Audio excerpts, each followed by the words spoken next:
Alright, what is up, guys? We are back with Claymore, chapter 115, Corpse of the Witch, part 2. So last chapter, we had Maria and the Claymores going up against the organization. The revolt has started. Um, but of course, the organization, in kind of last-ditch effort to kind of protect themselves, they've released the entirety of the Abyss Feeders to combat the Claymores. Um, Also, Raftella died. I feel like I didn't talk about that enough last chapter, my last reaction. But she died, which was like a shock. Um, but yeah, and then the chapter ended off with also Maria. I just love her. Maria, like, taking charge, or Miria.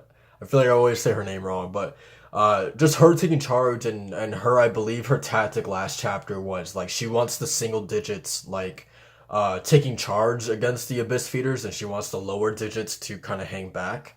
Um, so that was cool seeing her strategize, right? Obviously, putting the stronger warriors up at the forefront. Um, and besides all of that, we got the twin going. I mean, she just stumbled upon Rocky, so let's see how that encounter is gonna go.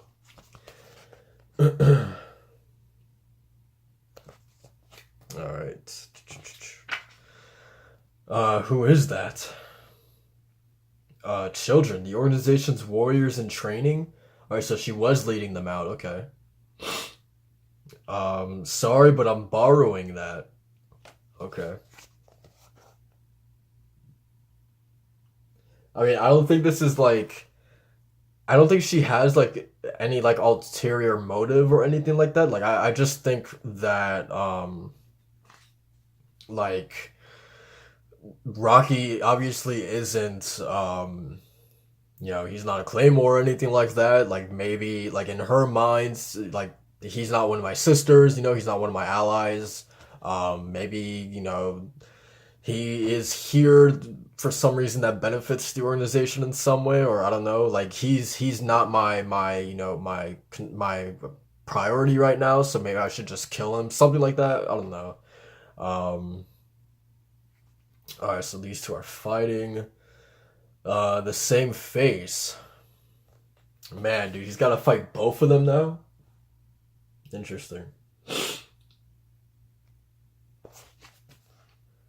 Let's see how he does, man. I'm really interested to see like Rocky in like a legit like combat scenario, how he's gonna do. Like, let's see like the fruits of his training. Um, nice, dude. Okay. A midair collision always blows away the lighter combatant. Cool. I don't know if I'm reading into it too much, but where is it? This panel, I believe. Yeah, this one up here. Um, like, it shows his this one. It shows like his hand, like the veins coming out of it a little bit of his arms. So like, I wonder if it's like a some kind of like technique, because I don't know. Like, then you go to this panel, and his arm is like heavily drawn in with like a lot of like black lines, or maybe it's nothing. I don't know. Um, I wonder if it's just him like flexing his power like really quick, and then like kind of going back to normal or something like that.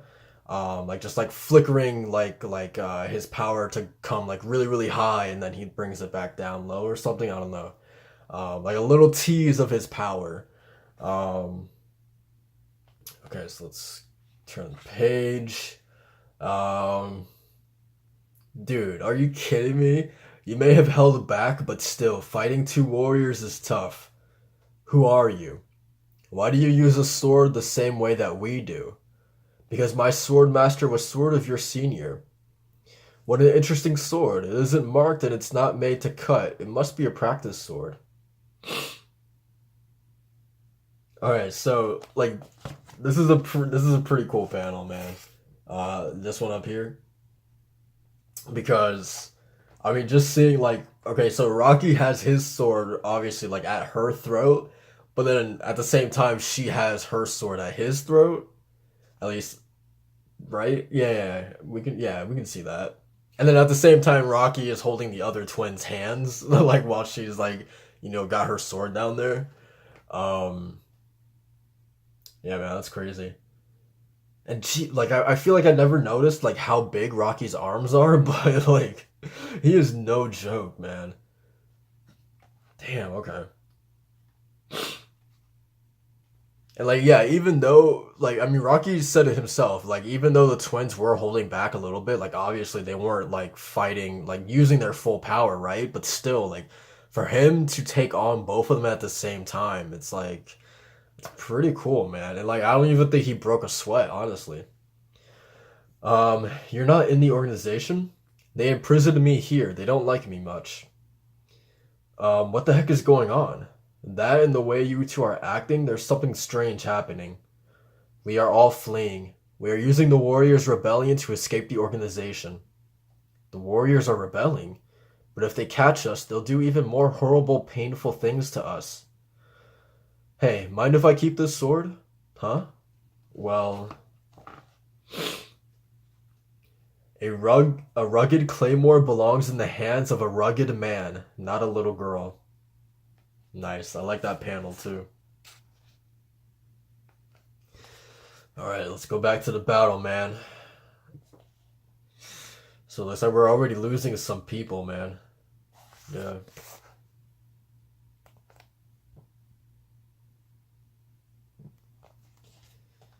But I mean, that's to be expected, especially against the abyss feeders too. Like, there's definitely going to be like losses on both sides. Um. Hey, have you noticed? It's becoming harder to kill them with one blow. It's likely they are linked and are learning as the battle progresses. The longer this battle drags on, the worse for us.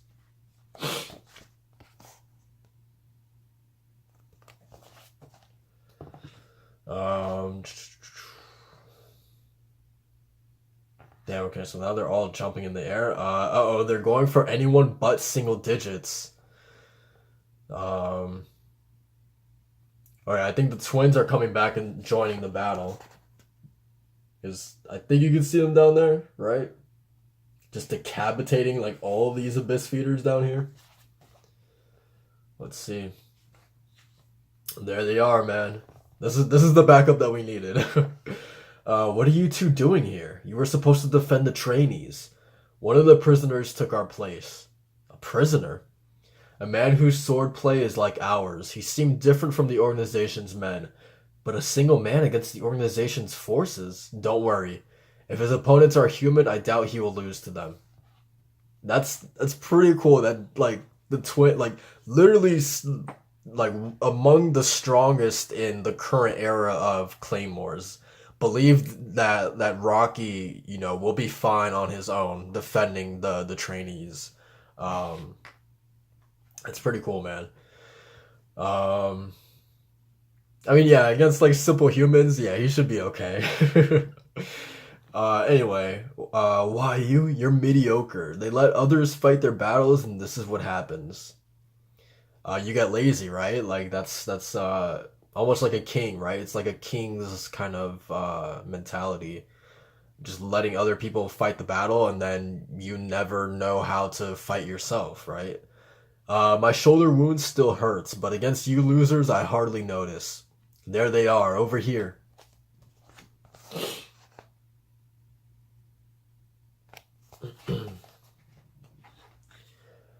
You think you can get away in all the commotion? Get back here.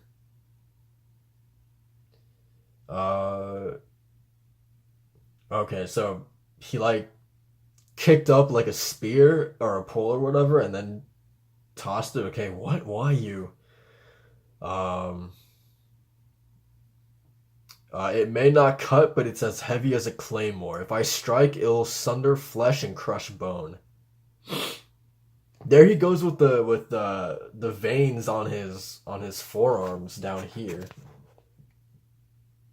Like I don't know. Like I'm wondering if I want you guys to tell me or like to tease me in the comments or not. But like At least just let me know. Like, am I reading too much into it? Just seeing like the veins in his arms, or is it literally just because the claymore is really heavy, um, and it's like it takes him like a little bit of strength to pick it up. Maybe that's why I keep seeing the veins on his arms. That's probably the reason why, honestly. Dude, look at Rocky. Oh my God, get hit in the wrong spot, and it will be worse than if I had cut you. If you still want to engage, be prepared. Dude, look at Rocky, man. He is no longer the little kid that we last saw him as, man. Like this is a man who has literally like gone on a journey with Priscilla and has seen his fair share of things. Um anyway, I thought the abyss feeders would be enough, but the tables have turned. Mature abyss feeders should be able to defeat an abyssal one. But inexperienced abyss feeders are far from their potential strength. Day, we told you to make haste. What are you doing here? Sorry, I forgot to inform you that I finished my work and released all three. What? Are they all stable? Well, about that, it seems I chose the wrong individuals. What are you talking about? I paid too much attention to strength and failed to consider their original personality traits like obedience. To put it bluntly, all three whom I chose were not easy to control. Day, you. That isn't to say that they will awaken soon. The danger will increase with the strength of their opponents, but as they are, they should perform much better than newborn abyss feeders. Um, Dude, and we're going to Deneva and Helen? Oh crap. Deneva, yeah, I know. I'm gonna pick up the pace. Only follow if you can keep up. Damn, what is this bizarre massive Yoma energy I sense? It suddenly appeared inside the organization's headquarters. Day has not changed. He does not care for the organization or the fighting in this country. The results of his research are everything to him. But it's too dangerous. Order their immediate retrieval. It is too late for that. Now all we can do is hope they do not awaken. Of those whose bodies were complete, he chose the strongest three. Oh my god. Hysteria the Elegant, Roxanne of Love and Hate, Cassandra the Dust Eater. Each one was twisted in her own way. Dude, does one of them have a... Is that a scythe? Oh, okay. I was about to say, I thought that was a scythe. But it was just like the cape right here that made it look like a scythe. I was like about to be like, that doesn't make any sense, but I'm totally down for it. um, Man, okay. Remind me in the comments below because I forgot exactly which one it is, but I feel like I want to say it's Roxanne, maybe. But when Day was like listing the previous number ones in the previous Claymore eras, he specifically pointed out that one of them was like it was like either that she was like tough to control or she just like wouldn't listen or something like that. Um, so can you remind me if it was? Oh no. He said like word for word. I'm pretty sure that this one proved troublesome or whatever, and that was the only one that he talked about like in that fashion. So please remind me. The troublesome number one Claymore is that one of the ones amongst this three? Um, because if it is, then I'm really excited for that Claymore in particular. Um, and that's the end of the chapter. I I am terrified, man. Um, so you have three, specifically the three strongest. I mean, honestly, the three strongest claymores in history, right? Um, Going up against this rebellion. Man, Maria might actually die for real. I mean, no, I'm kidding. But man, it's first of all, yeah, we better cross our fingers that they don't awaken because that will absolutely be disastrous. Because then there's just no controlling them at that point. Um, because he did say, I mean, right now they are like, I think what was it like premature abyss feeders or something like that, or are they a little bit more than just mature abyss feeders? Um, so like I'm trying to think. Um, where did he say it? Hmm. Okay, so they should perform much better than newborn abyss feeders. Huh. So he paid too much attention to their strength and failed to consider their original personality traits like obedience, right? So I mean, I guess that kind of begs the question also, like, I mean, we know for sure that they will be hard to control, right? Um, but that kind of makes you wonder, like, at some point, will they just go off and do their own thing, kind of like separate from the organization? Like maybe they'll take part in this, fighting against the revolution. Maybe just to get their feet wet, just to like, get used to being alive again. Maybe they will partake in this, and defend the organization or whatever. But then, honestly, what's stopping them from, just going out into the world and doing whatever they want, right? Um, because I'm pretty like they really can't control them, right?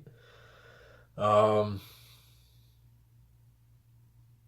Let me see. Well, about that, it seems I chose the wrong individuals. To put it bluntly, they were not easy to control. Uh, so I mean, obviously, it kind of does get into dangerous territory because I mean, also who could possibly because these are the top like strongest claymores in history. Who would push them to the point where these three would feel the need to awaken, right? And it's only at that moment that the organization would have completely lost these three for good, right? Um, so honestly, besides maybe Priscilla, is there anyone in this universe that could push Hysteria, Roxanne, and Cassandra to the point where they feel like they need to awaken as their last resort or something like that? Um, I don't know if we'll ever get introduced to another character that could possibly be at that level against them. Maybe, maybe Claire when she decides to come back. I don't know. Um, but yeah, that's gonna be really interesting to find out. Um, but I guess that's pretty much it. Uh, I really want to go back to this day conversation. Um, but it's too dangerous to order their immediate retrieval. Now all we can do is hope that they do not awaken. Um, yeah, okay. I mean, that isn't to say that they will awaken to see the danger will increase with the strength of their opponents, but as they are, they should perform much better than newborn abyss feeders. So I'm guessing try clear this up for me because I feel like do they have control over them like as they are? Um because okay, I think I got it straightened out now that like they for the most part they do kind of have them like essentially on leashes right now, but it's only when they awaken that those leashes will be broken and that will be the point where they can no longer control them. Um, so that I guess what I was saying earlier about what's stopping them from, going out and just doing whatever they want, I guess that they really can't because they are under the control of the organization. But if they do awaken, then it's like a free, it's just a free, whatever. Like they could after that point, then it's just like all hell breaks loose, right? So okay, that makes sense. But yeah, I guess that's pretty much it for this chapter, man. I'm scared for Maria. Like how does she possibly combat this? Um, Honestly, I wouldn't be surprised if she retreats. I think she will have to. In the face of these three, not even seeing what these three are capable of, I'm saying it right now. She's going to have to retreat. Like as soon as she senses the power emanating from just one of those claymores, we need to retreat. We need to regroup and re-strategize. Like, and probably think of the life choices that we've made up to this point too, because this is not going to go in our favor. But yeah, that's pretty much it for this chapter, guys. Thank you guys for watching again so much. Like, comment, subscribe for more Claymore. Be sure to comment anything I missed, anything like that, anything you want to point out.